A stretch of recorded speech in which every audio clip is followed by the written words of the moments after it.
So, the first 5 verses of the Bible in Genesis is our foundation.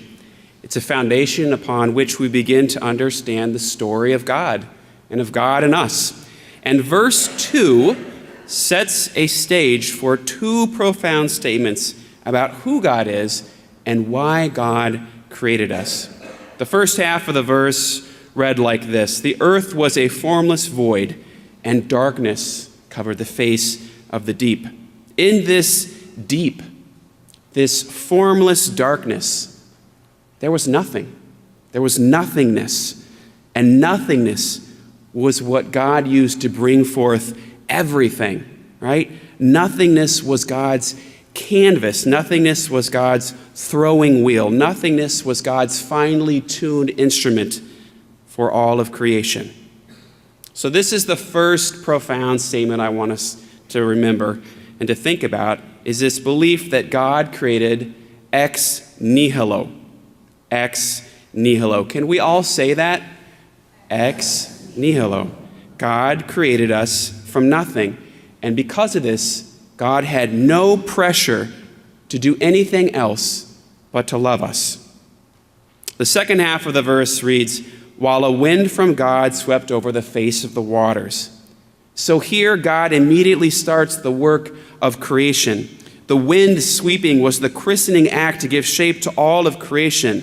And then God brought light, and God brought plants and animals, and then God created even us. And all along, God is bringing forth this diverse and teeming creation and calling it good.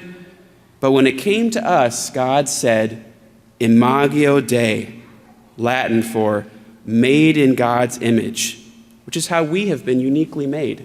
Let's all say Imago Dei.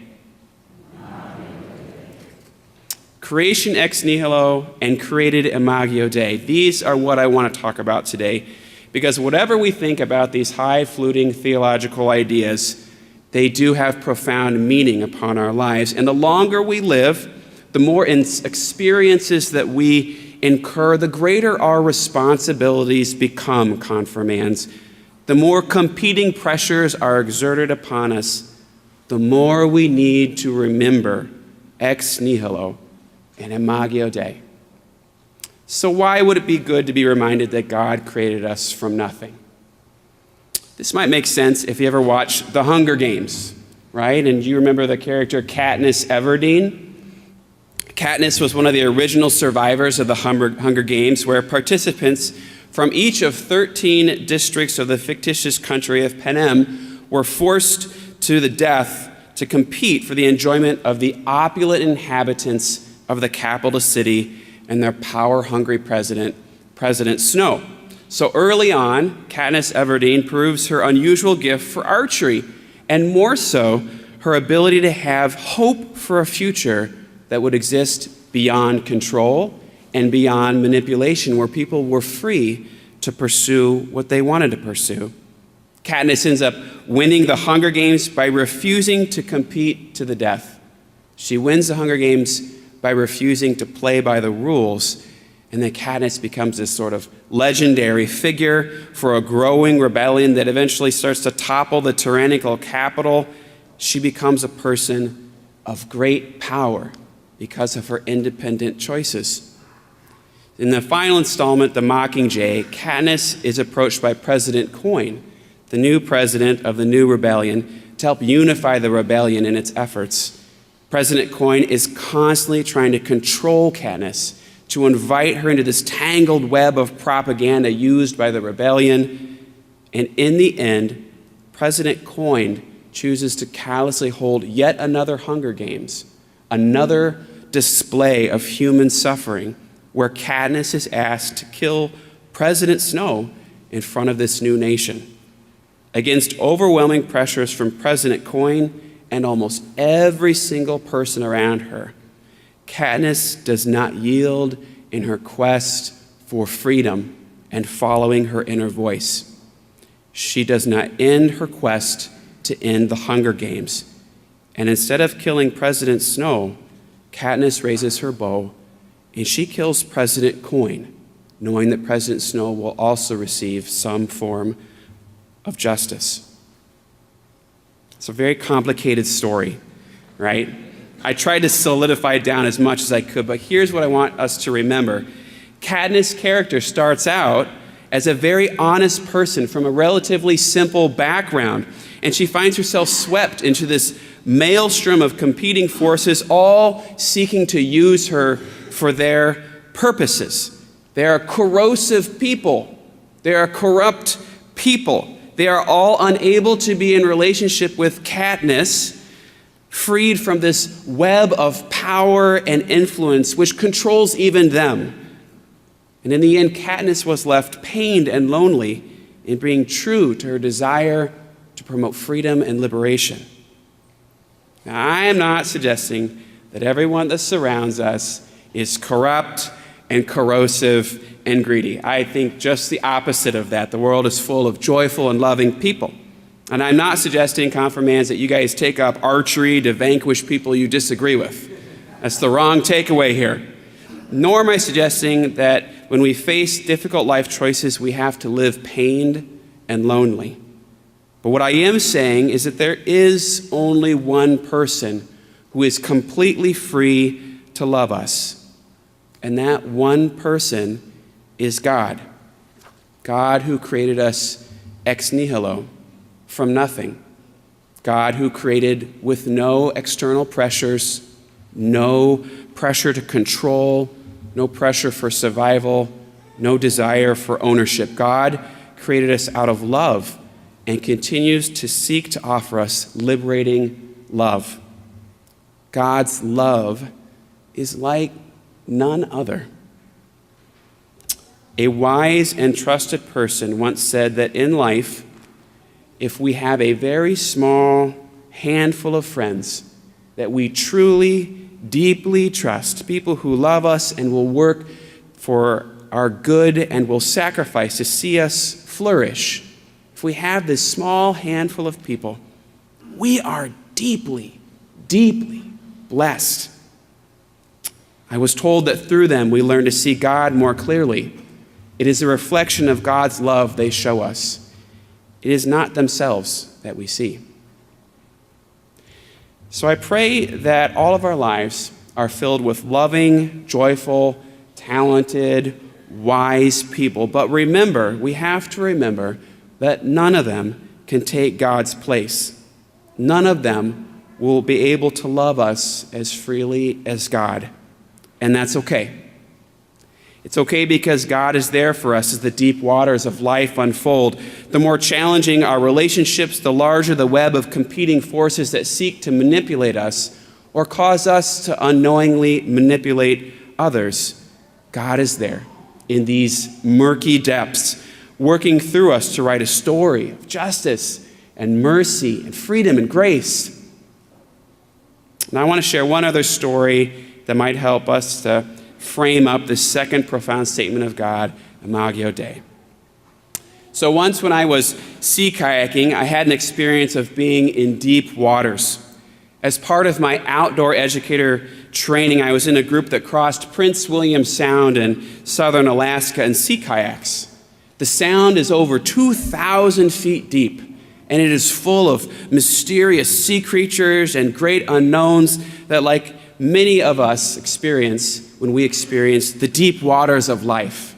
It was immense, and it was threatening, and it was frightening. We kayaked next to ancient glaciers that calved, and we had to turn into large waves that emerged from them. We laced between icebergs, trying not to hit their sharp edges. Sea otters swam upside down beneath us to watch us just out of curiosity for days at a time. Sea lions would emerge and bellow to warn us if we were too close to their workery. Whoa, they would go, get back. Killer whales with 4-foot fins would emerge next to our kayaks, and they would dwarf us in the open water. But the most memorable part of the trip and the most disconcerting were the open water crossings. These were stretches from anywhere from 1 to 4 miles where we would cross without any kind of land barrier. There was no coastline to retreat to, no quiet beach to bail out. There was no windbreaks, just us and the immense, endless ocean. So we had to be extra careful. We had to check the weather, hold a tight formation with one another, communicate, strategize. And yeah, we paddled really, really fast. We were in over our heads in vulnerability during those times. And on one such crossing, we reached a point where two currents actually collided in the open water.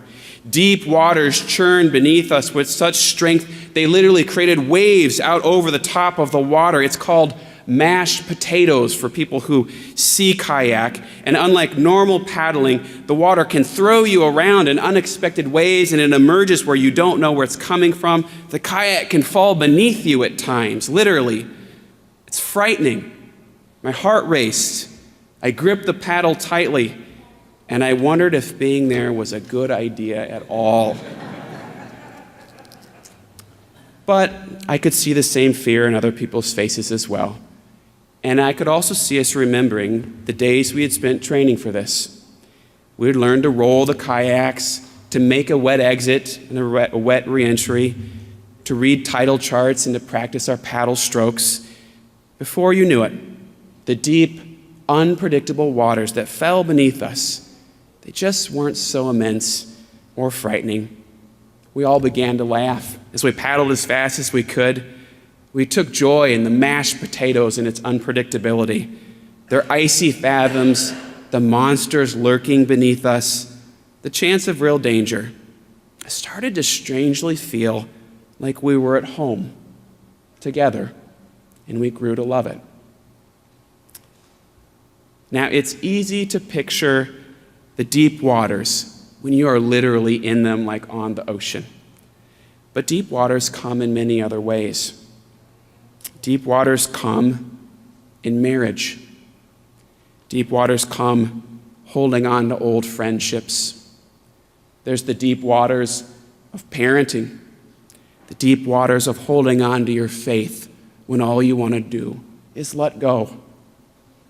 There are the waters of difficult life decisions. There are the waters of discerning a vocation, guys. There's choosing to have faith when everyone around you is pressuring you to make other choices. We find ourselves in deep waters when we're hurt, lonely. We find ourselves in deep waters when trying to practice powerful, powerful acts like forgiveness and kindness and grace. Being in deep waters is scary. Casting our nets into deep waters is sometimes even more scary. Choosing to have hope and trust where unforeseen forces can have their will with us, that's unnerving. Maybe that's not very wise. Maybe we shouldn't even try to cast our nets there. Who knows what could lurk there? Having no shoreline, no safe haven, being exposed is something that we have to take really seriously. But here is the good news from Imago Dei. Is that God made us from, and God has equipped us for, the deep waters. God made you not to live in fear, but God made you out of love. God formed us, the God of heaven and earth, as God's face swept over the waters of the deep, and the image of God, who is the master of the deep, is impressed in us. We have depths to our souls that allow us to cope and manage through unfathomably treacherous situations. And amidst the deep, when we are beyond the outer limits, God reaches out to us there. In unpredictable and uncertain times, we are surrounded by a community that travels with us, a community of faith, a community of family, who calls us home. God has given us spirits which can help us to return safely to the harbors of joy. It's the way God made us. Imago Dei. God made us in God's image, and through faith we have unfathomable potential to cope and to manage and to confront and to thrive and to know joy. So as you guys move into the deep waters of high school and beyond, Or perhaps we're moving into the deep waters of middle age and our children are getting a little older. Or perhaps we're moving into the deep waters of retirement or becoming elderly. I wonder what deep waters are frightening all of us. Where have you fearfully pulled in your nets where you should be casting them out in hope and trust? What opportunities have we missed out on because we fear the deep, even though we are from the deep? How might you call upon God to navigate these mysterious waters? Let's not be afraid. Let's honor God with words and deeds because God loves us completely, freely. We'll do so every day of our lives. Let us be reminded of where we truly came from and who was truly journeying with us. Thanks be to God for creating us a mysterious people of depth and joy. Thanks be to God for the courage to trust in the great harvest that will come from the deep waters of life itself. Amen.